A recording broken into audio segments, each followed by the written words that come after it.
Vamos lá, caras, nós vamos falar de pressão de vapor, tá? São conceitos que nós já utilizamos misturados. Pressão, você sabe o que é?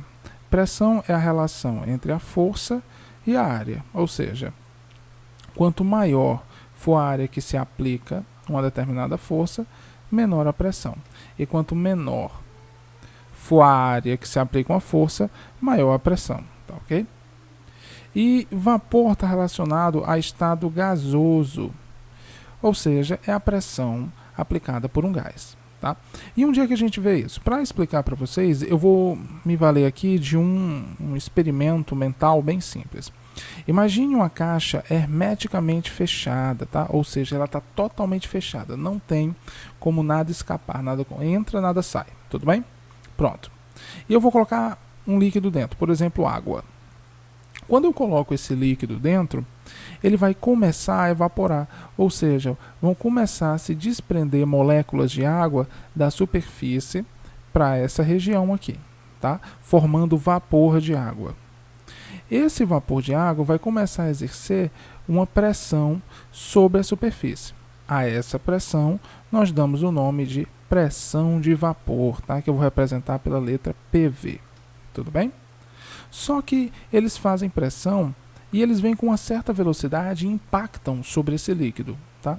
Ou seja, da mesma forma que saem moléculas quando elas ganham energia suficiente, também entram moléculas nessa superfície. Ou seja, ocorre evaporação e ocorre condensação. Tá?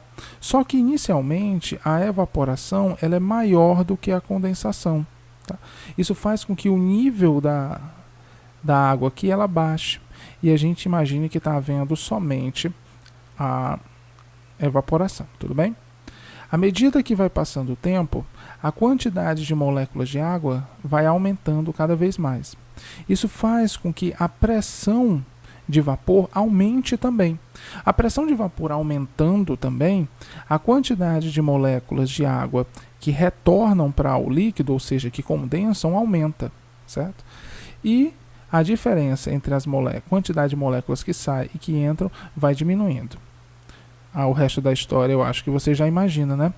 Vai chegar um momento que a pressão de vapor ela vai ser tão grande que a quantidade de moléculas que sai vai passar a ser igual à quantidade de moléculas que entram, em média. Tá?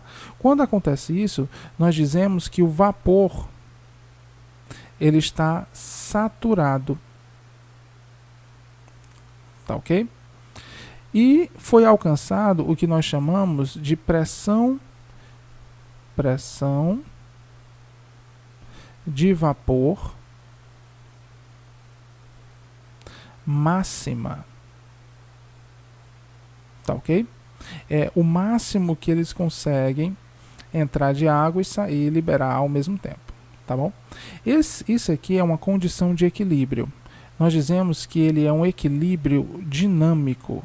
Equilíbrio dinâmico, tá?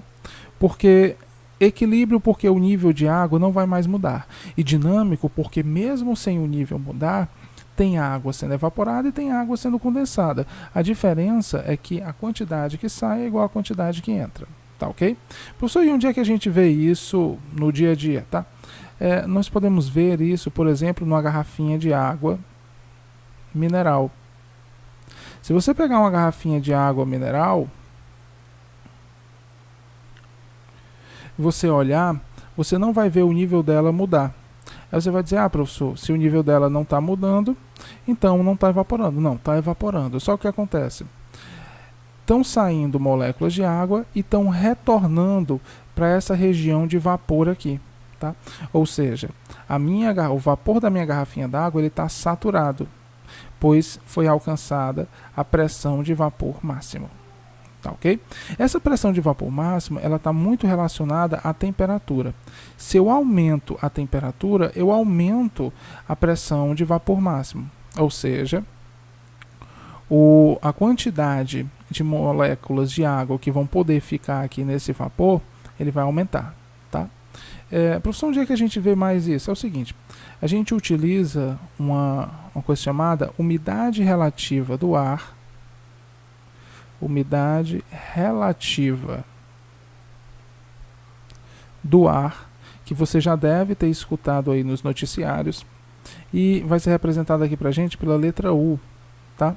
Que ela é uma espécie de medida da quantidade de água que falta para o ar saturar, tá? Ou seja, se eu tiver ar saturado, a quantidade de moléculas de água que vão se desprender, por exemplo, de um açude, é igual à quantidade de moléculas de água que vão condensar, tá? Então, nesse caso, nós não teríamos mais evaporação. Olha que bacana.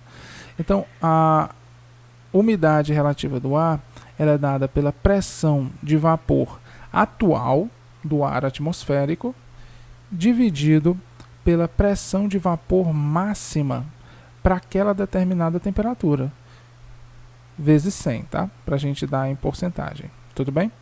Então, basicamente, como é que eu leio essa equação?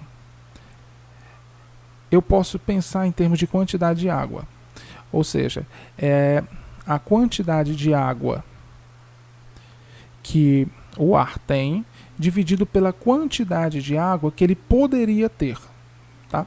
Quanto menor for a minha umidade, quer dizer que maior é minha pressão de vapor máxima. Tá? Consequentemente, menos água eu tenho no meu ambiente.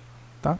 Quanto maior a minha umidade, mais água eu tenho no meu ambiente e mais próximo eu estou da minha pressão de vapor máxima, ou seja, o ar está bem próximo de saturar. Tá ok?